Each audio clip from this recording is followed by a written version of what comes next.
दोस्तों, अब आप अपने हाथ की घड़ी को देखकर चाँद का भी समय जान सकते हैं। ऐसा इसलिए कि अमेरिकी स्पेस एजेंसी नासा ने चाँद के लिए एक लूनर स्टैंडर्ड टाइम तय करने वाला है। आइए विस्तार से जानते हैं कि क्या है पूरा स्टोरी। नमस्कार दोस्तों, कैसे हैं आप लोग। आशा करता हूं आप लोग ठीक होंगे। दोस्तों, जब हमारे भारत देश में दिन होता है तो दुनिया के बहुत से देशों में रात हो रहा होता है। आप लोग इस बात को जानते हैं कि पूरी दुनिया के अलग अलग देशों में समय में कुछ न कुछ फर्क जरूर होता है। और कभी कभी ये फर्क इतना ज्यादा होता है कि धरती के एक हिस्से में अगर रात होती है तो दूसरे हिस्से में दिन होता है। लेकिन क्या आपको मालूम है कि चांद पर समय क्या होता है? इसका जवाब आपके पास नहीं होगा, लेकिन आने वाले समय में एक आम इंसान भी चांद पर कितना समय हो रहा है जान सकता है। इसके लिए अमेरिका की स्पेस एजेंसी नासा ने चांद के लिए लूनर स्टैंडर्ड टाइम तय करने वाला है। दरअसल अमेरिका की सरकार ने नासा को ये काम करने को इसलिए कहा है ताकि चांद समेत दूसरे सभी आसमानी जगहों के लिए भी एक स्टैंडर्ड टाइम हो सके। भारतीय अंतरिक्ष अनुसंधान संगठन यानी इसरो और अमेरिका की स्पेस एजेंसी नासा समेत दुनिया भर की तमाम अंतरिक्ष एजेंसियां को चांद समेत सभी स्पेस प्रोग्राम में सबसे बड़ी दिक्कत स्टैंडर्ड टाइम को लेकर आती है। दरअसल चांद समेत सभी आसमानी जगहों पर समय धरती से काफी अलग होता है। लिहाजा अमेरिका की सरकार ने अपनी अंतरिक्ष एजेंसी नासा से कहा है कि अब चांद की घड़ी का मानक समय भी तय किया जाए। अमेरिका के व्हाइट हाउस ने दुनिया भर में जारी चांद पर पहुंचने की होड़ के बीच नासा को 2026 तक मून स्टैंडर्ड टाइम तय करने को कहा है। चांद के इस मानक समय को कोऑर्डिनेट लूनर टाइम यानी एलटीसी कहा जाएगा। अमेरिकी न्यूज एजेंसी रॉयटर्स की रिपोर्ट के मुताबिक व्हाइट हाउस के department of science and technology policy यानी ओएसटीपी की ओर से नोटिस जारी कर कहा गया है कि दूसरे मंत्रालयों के साथ मिलकर 2026 तक एलटीसी का एक योजना बनाई जाए। कोऑर्डिनेटेड लूनर टाइम चांद पर जाने वाले सैटेलाइट्स और स्पेसक्राफ्ट के लिए स्टैंडर्ड टाइम निर्धारित करेगा। दरअसल सैटेलाइट लॉन्च करने के लिए सटीक समय की जरूरत रहती है। ओएसटीपी प्रमुख आरती प्रभास ने कहा है कि चांद पर खड़े किसी व्यक्ति के लिए धरती के समय पर आधारित घड़ी में हर दिन 58.7 सेकंड का अंतर आ जाएगा। इसीलिए धरती और चांद का समय एक जैसा नहीं होगा। हालांकि आप हर दिन समय में सुधार करके अपनी घड़ी से चांद का वक्त पता कर पाएंगे। अंतरिक्ष वैज्ञानिकों के मुताबिक चांद पर समय धरती जैसा नहीं हो सकता, क्योंकि वहां गुरुत्वाकर्षण के साथ ही कई प्रभाव अलग तरह के काम करते हैं। इसीलिए जैसे धरती पर वक्त गुजरता है वैसे चांद पर नहीं होता है। नासा के space communication and navigation chief Kevin Coggins ने कहा है कि जो घड़ी हम धरती पर इस्तेमाल करते हैं वह चांद पर अलग गति से चलेगी। वाशिंगटन में यूएस नेवल ऑब्जर्वेटरी में रखी ऑटोमेटिक घड़ी अमेरिका की धड़कन है। इसके हिसाब से सब कुछ चलता है। आपको चांद के लिए भी ऐसा ही घड़ी चाहिए। नासा समेत कई देशों की अंतरिक्ष एजेंसी चांद पर मानव बस्ती बनाने का सपना देख रही है। अमेरिका आर्टेमिस मिशन के तहत जल्द ही इंसान को चांद पर भेजने की तैयारी कर रहा है। नासा का मकसद है कि चांद पर बेस बनाकर वहां से मंगल पर मिशन भेजा जाए। भारत भी पिछले साल अपना चंद्रयान चांद पर उतार चुका है।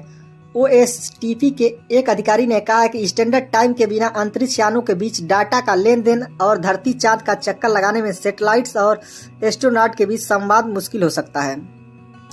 और समय के ऊपर नीचे होने से चांद और उसके आसपास मौजूद उपग्रहों की स्थिति का पता लगाने में गड़बड़ी हो सकती है। अधिकारी ने कहा कि सोचिए, अगर दुनिया की घड़ियों में तालमेल ना होता और वे एक वक्त पर एक ही जैसा टाइम ना दिखाती तो कितनी मुश्किल खड़ी हो सकती थी। धरती पर ज्यादातर घड़ियां और time zone coordinate universal time यानी यूटीसी के आधार पर काम करते हैं। यह इंटरनेशनल स्टैंडर्ड टाइम है। यह दुनिया में कई जगह रखी परमाणु घड़ियों के आधार पर काम करता है। ओएसटीपी का कहना है कि कोऑर्डिनेट लूनर टाइम तय करने के लिए यूटीसी को आधार बनाया जा सकता है। चांद पर भी परमाणु घड़ियां लगाए जाने की जरूरत पड़ सकती है। इसके अलावा जिस गति से चांद पर व्यवसायिक गतिविधियां तेज हुई हैं उसके लिए भी स्टैंडर्ड टाइम की जरूरत हो सकती है। इससे पूंजी और सामान में लेन देन में होने वाली मुश्किलों से बचा जा सकेगा।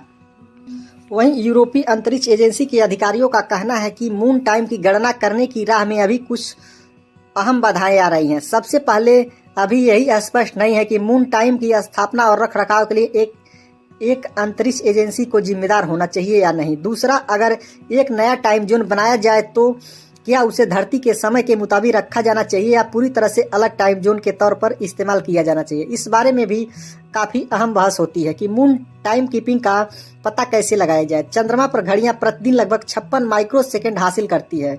1 माइक्रो सेकेंड 1 सेकेंड के 10 लाखवें हिस्से के बराबर होता है, जिससे वे पृथ्वी पर घड़ियों की तुलना में थोड़ा तेजी से चलेगी। दोस्तों, आखिर कहाँ आ रही है मून टाइम जोन बनाने में दिक्कत?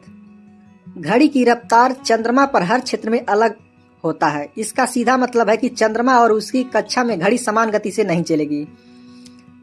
ईएसए के मानव और रोबोटिक अन्वेषण निदेशालय में काम करने वाले बर्नहार्ड हुफेनबैक ने कहा कि सभी की ओर से सहमति प्राप्त समय प्रणाली को अंतरिक्ष यात्रियों के लिए भी व्यवहारिक होना होगा। यह एक ऐसे ग्रह की सतह पर काफी चुनौतीपूर्ण होगी जहां के भूमध्य रेखीय क्षेत्रों में दिन पृथ्वी के 29.5 दिन लंबा होता है। इसमें जमा देने वाली चंद्रमा की एक पखवाड़े लंबी रातें में भी शामिल है। उन्होंने कहा कि चंद्रमा के लिए समय प्रणाली स्थापित करने के बाद हम दूसरे ग्रह के लिए भी ऐसा कर सकते हैं।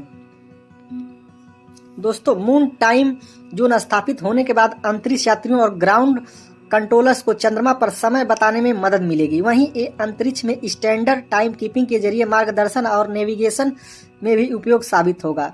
इसको धरती के आधार पर समझाने की कोशिश करते हैं। धरती पर जीपीएस सिस्टम के लिए सटीक समन्वय और समय की जरूरत होती है। उसी तरह चंद्रमा पर भी किसी बुनियादी ढांचे को बनाने और उसे सुचारू रखने के लिए स्टैंडर्ड टाइम कीपिंग की जरूरत होती है। आमतौर पर चंद्र अभियान के दौरान अंतरिक्ष यात्री धरती के समय से समन्वय करने के लिए स्पेस एंटीने का इस्तेमाल करते हैं, लेकिन यूरोपीय अंतरिक्ष अधिकारियों का कहना है कि अब तक इस्तेमाल किया जा रहा तरीका ज्यादा लंबे समय तक नहीं चल पाएगा। दरअसल अब मनुष्य चंद्रमा पर ज्यादा से ज्यादा समय बिताना चाहता है। इसके लिए कई देश चंद्र अभियान की योजना तैयार भी कर चुके हैं। उनमें से कई चर्चाएं पहले से ही नासा की लूना नेट पहल के हिस्से के तौर पर चल रही है। बता दें कि लूना नेट लून कम्युनिकेशन और नेविगेशन के लिए टेक्नोलॉजी और मानकों को विकसित करने की परियोजना है। ये प्रयास एजेंसी के आर्टेमिस कार्यक्रम का एक अहम हिस्सा है। इसका मकसद मंगल ग्रह पर जाने से पहले चंद्रमा पर ठिकाने तैयार करना और नियमित चंद्र अभियान शुरू करना है। दोस्तों, यूरोपीय अनुसंधान और प्रौद्योगिकी केंद्र में इस दिशा में आगे बढ़ने के लिए नवंबर 2022 में ही स्पेस ऑफिशियल्स इकट्ठे हुए थे। ईएसए में navigation system engineer Pietro Giordano ने बताया कि इस बैठक के दौरान एक ऐसे मून टाइम को परिभाषित करने को महत्व और तात्कालिकता को लेकर सहमति बनी जिसे अंतर्राष्ट्रीय स्तर पर स्वीकार किया जा सके। इसमें सभी लूनर सिस्टम्स और उपयोगकर्ता इसका जिक्र कर सकेंगे। इस लक्ष्य को हासिल करने के लिए अब एक संयुक्त अंतर्राष्ट्रीय प्रयास शुरू किया जा रहा है। दोस्तों, कैसी लगी जानकारी कमेंट बॉक्स में जरूर बताएं, और जानकारी अच्छी लगी हो तो वीडियो को लाइक और चैनल को सब्सक्राइब भी कर लीजिए। धन्यवाद। जय हिंद।